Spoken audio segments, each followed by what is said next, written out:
আসসালামু আলাইকুম সবাইকে। আমি অনি আপনাদের সামনে আবার হাজির হলাম নতুন একটা ব্লগ নিয়ে। আজকে আমি আমার বাবার বাসায় গিয়েছিলাম। তখন যাওয়ার সময় হঠাৎ মাথায় এলো যে শাড়ি পরি। তো শাড়ি যেরকম চিন্তা তেমনই কাজ, শাড়ি বের করে তারপর রেডি হওয়া স্টার্ট করি। তো আমি শাড়িটা নিয়েছিলাম জুয়েরিশ ডোর থেকে। শাড়িটা বের করে শাড়িটা পরি, তারপর এটা আমার ফাইনাল লুক। আমি রেডি হয়ে মেইনলি শাড়ি পরার মোটো ছিল ফাহাদকে একটু সারপ্রাইজ দেওয়ার জন্য। ও আমার শাড়ি পরা পছন্দ করে, তো ও জানতো না, সো মনে হলো যে থাক, শাড়িটা নতুন কিনেছি তো পরি। এরপরে ও আমাকে বাসার নিচে পিক করতে আসে, আমরা বের হয়ে আমরা বাসার উদ্দেশ্যে রওনা দিই। তো মেইনলি ওর জন্য, মানে আমার হাজব্যান্ডের জন্য আমার ওই দিন দুইটা সারপ্রাইজ ছিল। ফার্স্ট সারপ্রাইজ ছিল আমি ওর জন্য শাড়ি পরেছি, আর সেকেন্ড সারপ্রাইজ ছিল যে আমি ওকে ট্রিট দিতে চেয়েছি। লাইক কোনো অকেশন না, কোনো কিছু না, অল অফ আ সাডেন আমার কাছে মনে হলো যে না, আমি ওকে একটা ট্রিট দিই। হি deserves that treat from me. তো ওকে বাইকে আমরা বিভিন্ন বিষয় নিয়ে কথা বলতে বলতে ওকে আমি বলতেছিলাম যে চলো আজকে কোথাও বাইরে খাই। আর তো বাইরে খাই বলার পরে ও ওইভাবে রেস্টুরেন্ট খুঁজতেছিল, কোথায় খাওয়া যায়, কোথায় খেলে ভালো হয়, সব কিছু মিলে মানে আমাকে জিজ্ঞেস করতেছিল। বাট আমি তো এই সাইডে খুব একটা চিনি না, তো আমি বললাম তাহলে চলো, তুমি নিয়ে চলো, আমি মানে তুমি টেনশন নিও না, ট্রিট আমিই দিচ্ছি, তুমি জাস্ট আমাকে নিয়ে যাও, কারণ যেহেতু আমি এখানে কিছু একটা খুব একটা চিনি না। তো আমরা খুব ওয়েদারটা এনজয় করে ও ড্রাইভ করতেছিল, প্লাস আমিও ড্রাইভটা খুব এনজয় করতেছিলাম। এর মধ্যে সেম প্লেসে যেখানে আমরা সবসময় জ্যাম আটকে থাকি, সেখানে আবার জ্যাম লাগছে। জ্যাম লাগার পরে আমরা তখন বসেছিলাম, অ্যাজ ইফ এই জায়গাটা আমাদের জন্য একদম মানে ম্যান্ডেটরি করে দিছে, যে এখানে ওরা আসলে ওদেরকে জ্যামে বসতেই হবে ওদের। তো এই জ্যাম ট্যাম ঠেলে তারপর আমরা লাওয়াম্বাতে গেলাম। ওখানে মানে কেন জানি ফাহাদের হঠাৎ মনে হইলো যে না চলো লাওয়াম্বাতে যাই। তো যেহেতু আমার এর আগে কখনো এখানে খাবার ট্রাই করা হয় নাই, তো ভাবলাম যে আচ্ছা ঠিক আছে চলো। তো ওখানে যাওয়ার পরে আমার কাছে ঢুকে ওদের ইন্টেরিয়ার বা বাকি যেসব জিনিস ছিল আমার কাছে খুব একটা আহামরি লাগে নাই। ইট ওয়াজ লাইক একটা ফ্ল্যাট বাসাকে ওরা ওদের মতন করে জাস্ট ডেকোরেট করে টেবিলস দিছে, এছাড়া ওরকম কোনো কিছুই না। তো আমরা বসে খাবার অর্ডার দিলাম, খাবার অর্ডার দিয়ে আমরা ওয়েট করছিলাম। এর মধ্যে ও এই যে গেম খেলতেছে, তার মধ্যে আমাকে ঠান্ডা রাখার জন্য আমার হাত ধরে বসে আছে। তো ওর মতোই বসে বসে গেম খেলতেছে। এর মধ্যে ওকে কিছু বলতেছি যে ও খালি হাতে আনসার দিচ্ছে।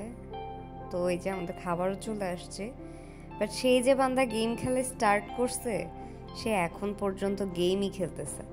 ইনফ্যাক্ট ওর যতক্ষণ গেমের টাস্ক কমপ্লিট হয় নাই, ও ততক্ষণ এই গেম চালাই গেছে, ও গেম ততক্ষণ অফ করে নাই।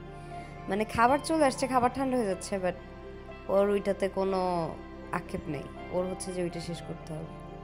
তো এই তো খাবার দাবার শেষ করে, আর যেহেতু মানে আমরা নিয়েছিলাম লামাম্বার সেট মেনু 3টা যেরকম আমার কাছে মনে হয়েছে, আমার কাছে টেস্টটা খুব একটা ভালো লাগেনি। চিকেনের মধ্যে মনে হচ্ছিল যে একদম সিদ্ধ একটা চিকেন খাচ্ছি, ওইখানে কোনো ধরনের কোনো ফ্লেভার ছিল না। খাওয়া দাওয়া সব কিছু শেষ করে দেন আমরা বের হলাম।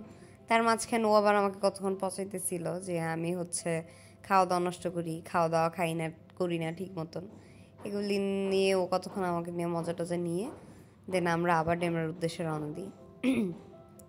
যেহেতু আমার বাসা ডেমরাতে, আমার বাসায় যেতে রাস্তা এখন অনেক জ্যাম পড়বে, কারণ অফিস ছুটির টাইম হয়ে গেছে অলরেডি। এই টাইমে হচ্ছে উত্তরা বা যমুনার যে রোডটা, বাড্ডার যে রোডটা, এই রোডে অনেক জ্যাম থাকে, অনেক বেশি জ্যাম থাকে। এটা একদমই মাগরিবের আগ মুহূর্তের সময়। ওই দিন আকাশের আই ডোন্ট নো ওয়াই, কিন্তু ওই দিন আকাশটা খুবই সুন্দর লাগতেছিল আমার কাছে। লাইক মানে বাইকে নর্মালি আমরা তো সন্ধ্যার পরে বের হই, বিকালের টাইমটা অনেক দিন পরে আমি ওই টাইমে বের হয়েছি, তো সুন্দর লাগতেছিল খুব।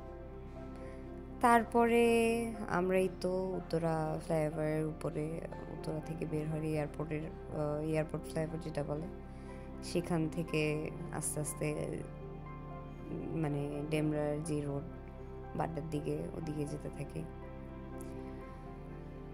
তো ওই তখনও আমরা মানে কথা বলতেছিলাম যে যে এয়ারপোর্ট, কখনো হচ্ছে আমাদের ইচ্ছা আছে আমরা এখান থেকে ফ্লাই করব।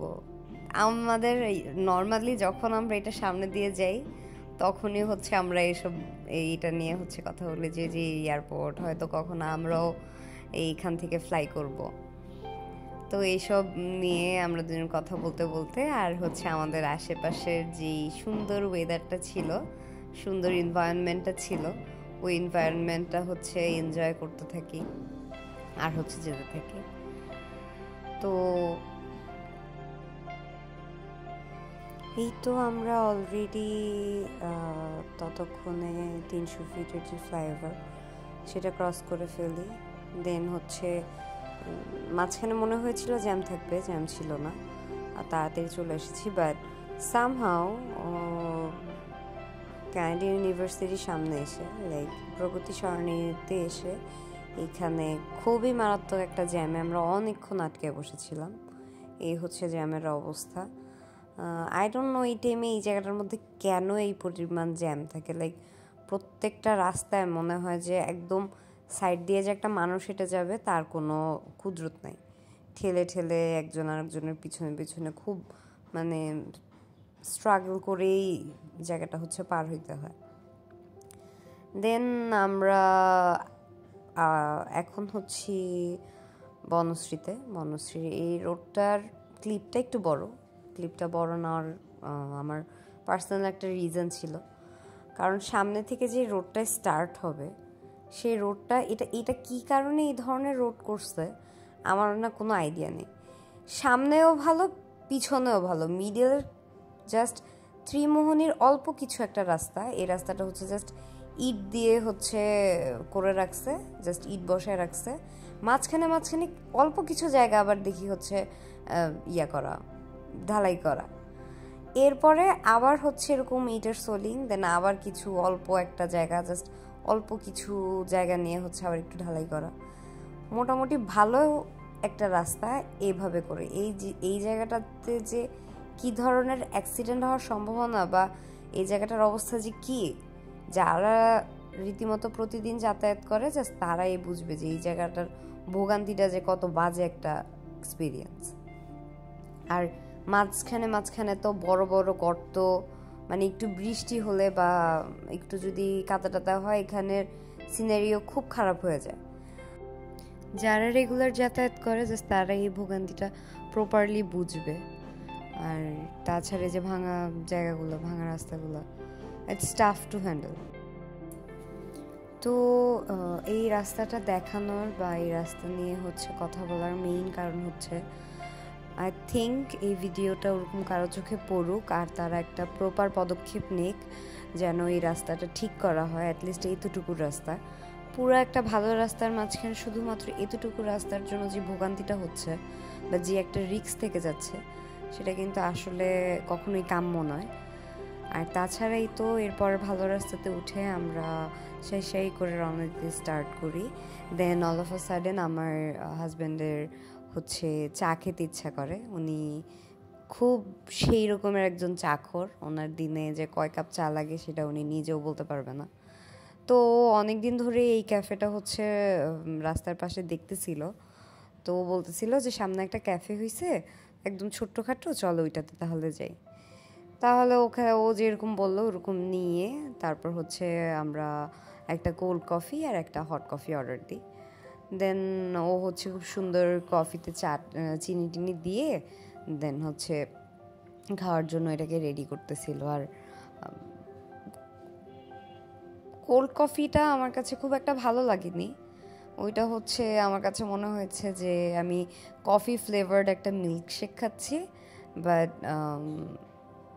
হট কফিটা টেস্টি ছিল যতটুকু ও বলেছে, এটা নাকি খেতে খুব টেস্টি ছিল। তো এই তো আমরা দেন হচ্ছে একটা কফি ব্রেক নেই, দেন অনেকক্ষণ ড্রাইভ করার জন্য ও এক্সস্টেড ফিল করছিল। দেন এইটা সব কিছু শেষ টেস করে দেন আমরা বের হয়ে হচ্ছে আবার রওনা দিই। দেন আমরা যখন ডেমরাতে পৌঁছে যাই, আমরা হচ্ছে স্টাফ কোয়ার্টার থাকি, তখন একটা কারণবশত আমাদের হচ্ছে ডেমরা আমাদের বাসার যে হাইওয়ে যে রোড শারলিয়ার, আমরা ওই হাইওয়ে রোডে যাইনি, আমরা ভিতর দিয়ে যাওয়ার জন্য হচ্ছে এই রোডটা দিয়ে যাচ্ছিলাম। এটা হচ্ছে হাজিনগর ব্রিজ বলে। তো স্টাফ কোয়ার্টার হাজিনগর ব্রিজ হচ্ছে এখন এমন একটা ভোগান্তির নাম যেখানে উঠলে আমার কাছে রীতিমতো মনে হয় মানুষের ভারে এই ব্রিজটা ভেঙে নিচে পড়ে যাবে। আর এত এত ক্রাউড থাকে, মানে মানুষ ধাক্কায় যে কোনো একটা রিক্সা বা কোনো একটা গাড়ি যাবে সে কোনো স্কোপ থাকে না। এর জন্য হচ্ছে এটাকে একদম বাঁশ দিয়ে মানে আটকে দিছে, যেন কোনো প্রকার কোনো সিএনজি বা রিক্সা বা কোনো গাড়ি এটা দিয়ে বা ট্রাক এটা দিয়ে পারাপার না করতে পারে। তো এই ছিল আমার আজকের ভিডিওতে। আশা করি আপনাদের আমার ভিডিও ভালো লেগেছে। যদি ভালো লেগে থাকে তাহলে অবশ্যই আমার চ্যানেলটিকে সাবস্ক্রাইব করবেন এবং আমাকে সাপোর্ট করবেন।